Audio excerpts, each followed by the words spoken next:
I'm going to be talking to you about weight loss versus fat loss. Since there is a lot of ambiguity related to this, do you really want to lose weight?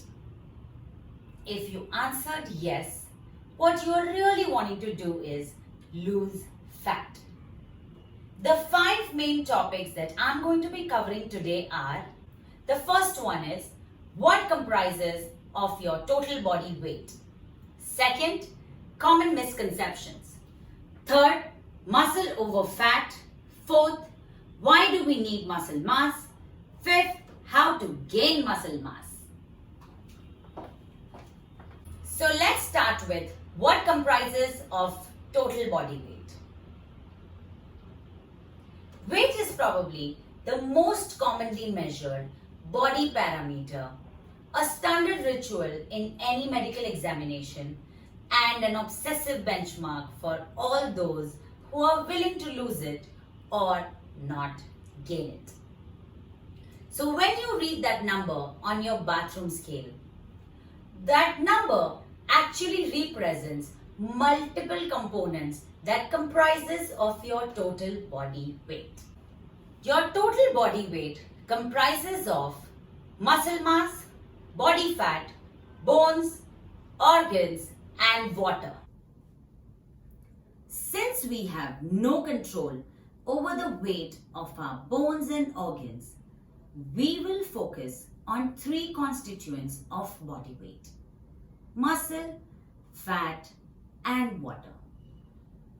Most of you are aware that water is the body's most basic medium, needed for all biological reactions, and makes up to 70% of the human body. This leaves us to discuss muscle and fat.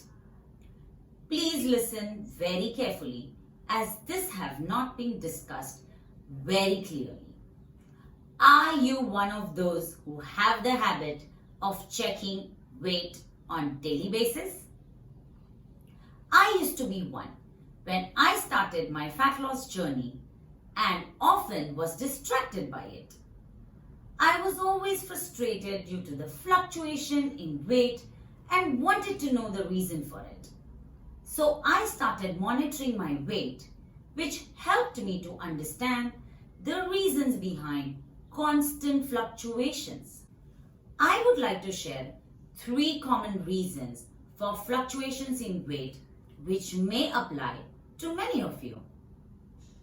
The first one is weight retention or loss of water. Due to excessive sweat loss during exercise, but if you are adequately hydrated, you may not see immediate weight loss on the scale. It is also linked to the hormone which regulate body fluids. Even your menstrual cycle can cause your body to retain more water during certain times of the month, resulting in slight weight gain. You may notice that your base weight is a bit higher than normal on the first day of your period. Your true weight will always be a few days after menses has ceased. I hope you've understood the concept of total body weight and the reasons for fluctuations in your body weight. Now we will discuss about common misconceptions. Under that, I'm going to be covering 5 main topics. The first one is hypothyroid makes you gain weight. Slim is equal to fit. Obesity is not genetic. Fad diets. And 5th one, muscle will make you look like a bodybuilder. Let's start with hypothyroid makes you gain weight. I was diagnosed with hypothyroid 4 years ago, and since then have been taking medications for it. My body weight was 90 kgs and today my weight is 69. I have always heard women telling me that they gain weight after being diagnosed with thyroid. Through my personal experience, I can testify that massive weight gain is rarely associated with hypothyroidism. Thyroid hormone regulates metabolism both in animals and human. The weight gain is often greater in those individuals with severe hypothyroidism. Most of the extra weight gained in hypothyroid individuals is due to excess accumulation of salt and water.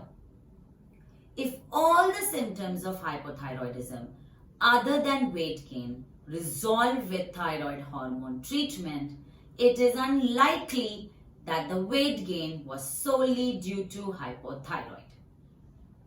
The next one is slim is fit. If you are a couch potato but you are thin, is that okay? Or is being in good shape even if you have few extra pounds better for you? Body weight is not the best indicator of internal well-being.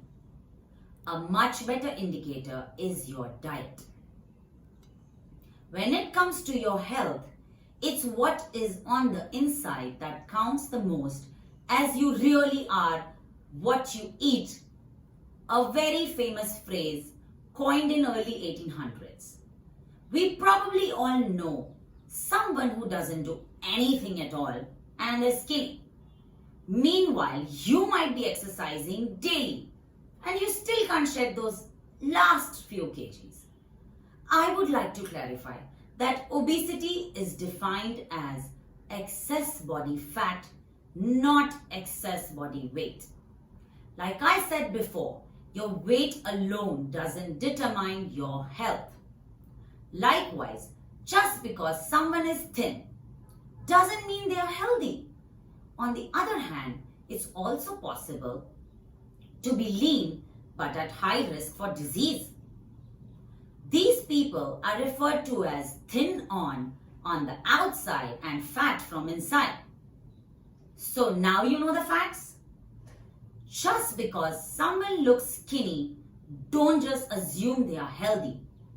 Don't aspire to be skinny, aspire to be healthy, because at the end of the day, being healthy is always attractive. The third one is fad diets. Many fad diets promote quick weight loss without taking into effect the nutrients required for your body.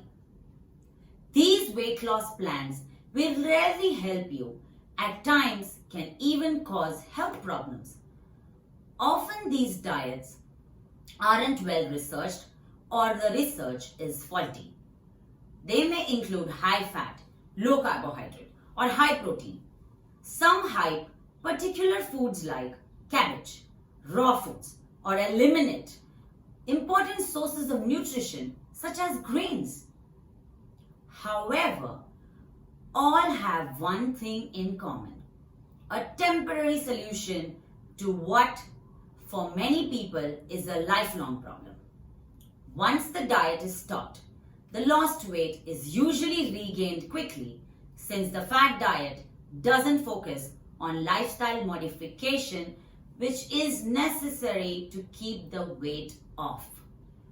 These diets aren't sustainable through life, and I'm sure most of you would have tried once and might not be able to continue it or regain weight, if not all, some of it. Please do watch this video till the end, as I will be sharing with you few tips that helped me sustain, as I mentioned earlier, that I have personally lost 61 kgs over a period of 3 years. The fourth one is obesity is not genetic. Your genes are why your eyes are brown and your hair is black. They are what make you. Well, you. But can genetic determine the size of your genes? Research does show that difference in your genes can lead to weight issues. So if your parents are obese, you're more likely to be. But that doesn't mean you will without question. Many people with obesity in their families don't tip the scales, but I have come across this statement many times. At the same time, research shows that even if you're likely to be obese because of your genes, you can change course of breaking a sweat regularly And this I can confirm through my personal experience that obesity is a result of energy imbalance which occurs when a person consumes more calories than their body burns. The fifth one is muscle will make you look like a bodybuilder. If you're worried that building muscle might make you look like bulky instead of skinny, don't.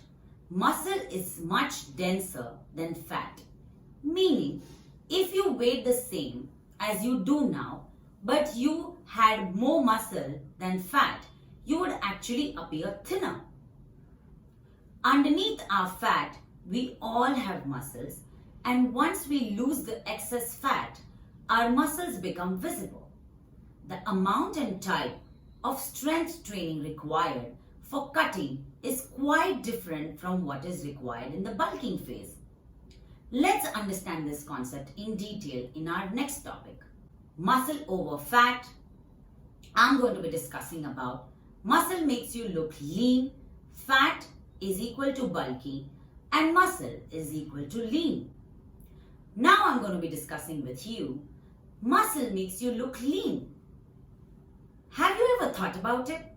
The reason why muscle makes you look lean is because according to science, a pound of muscle and a pound of fat weighs the same.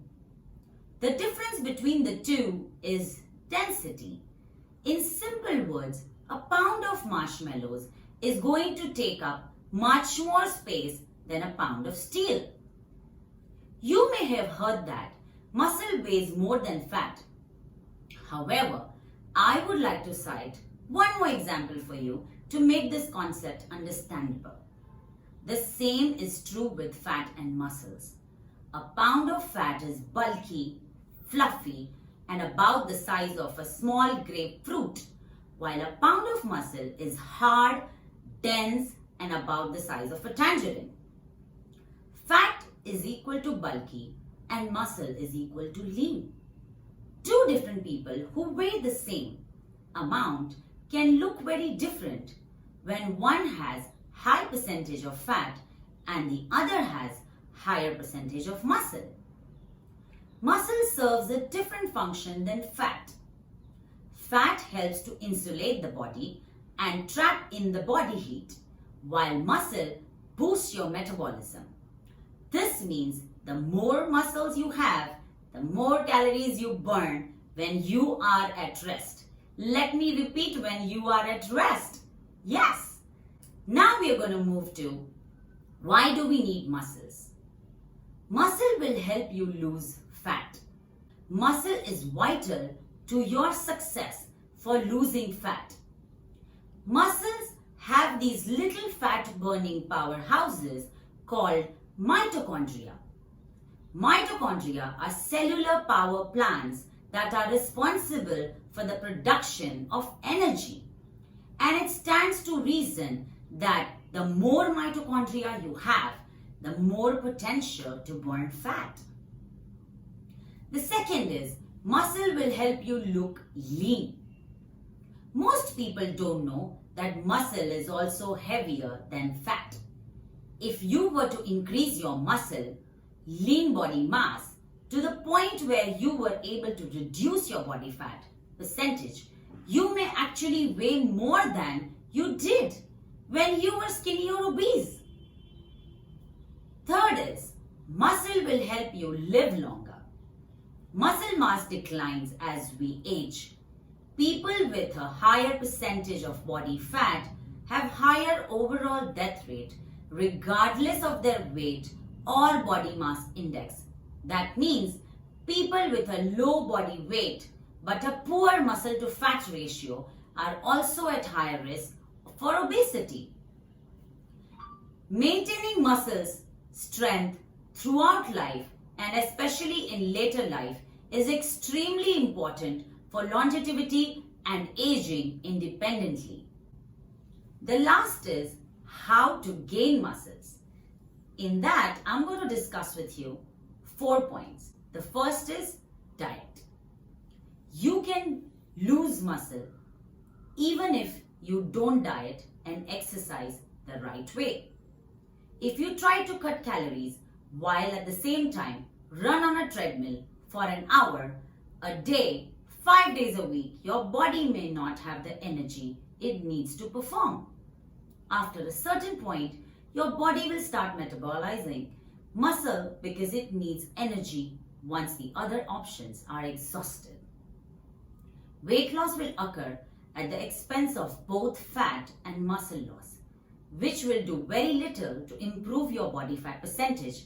So please don't follow the conventional weight loss advice of severe calorie restriction, excessive amount of cardio, and minimum weightlifting, emphasizing on higher rep training. I believe getting enough calories according to your body size and activity level and making sure those calories are nutrient dense by having them come from fruits, vegetables, meats, legumes, tubers, dairy, and whole grains. The point is having a balanced diet and not restricting any food. Exercise that I have done. Make sure you exercise and give your muscle a reason to maintain themselves. If you don't exercise, your body is going to shed that unneeded muscle. Force your body to preserve it and even grow it by giving it consistent stimulation. Exercise doesn't have to always include an intense sweat session. I always include variety to my training. I do a mix of HIIT, yoga, cardio, strength training, and you can also get off the bus by a couple of stops early to add in some extra steps or take stairs. If you watch television, try lifting weights during commercial instead of fast forwarding past them or grabbing a snack. The third is protein. Try to get in 1 gram of protein per pound of lean body weight and divide that evenly among 5 meals, as lean protein will help you feel full longer. The fourth is calorie deficit. To lose weight, you want to cut calories. But if you cut too many calories, your body can go into starvation mode. This can slow down your metabolism and sabotage your weight loss. So aim for calories in the 10 to 12 times your body weight range. Also eat enough carbohydrates to support your activity level. You can start at 150 grams and adjust from there. Fat is also used for energy depending on duration of the physical activity, and an individual can train their body to use fat as the primary source of energy. A healthy body weight is a weight that can be accepted by you. Yes, you are in charge of your body, and therefore you need to feel good in your body. And I will see you in the next video, where I will be discussing about various measuring tools to test your body composition. Please do like, share and subscribe.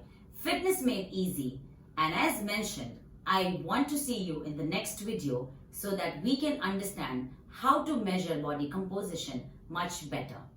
Thank you, and glad that you're watching this video.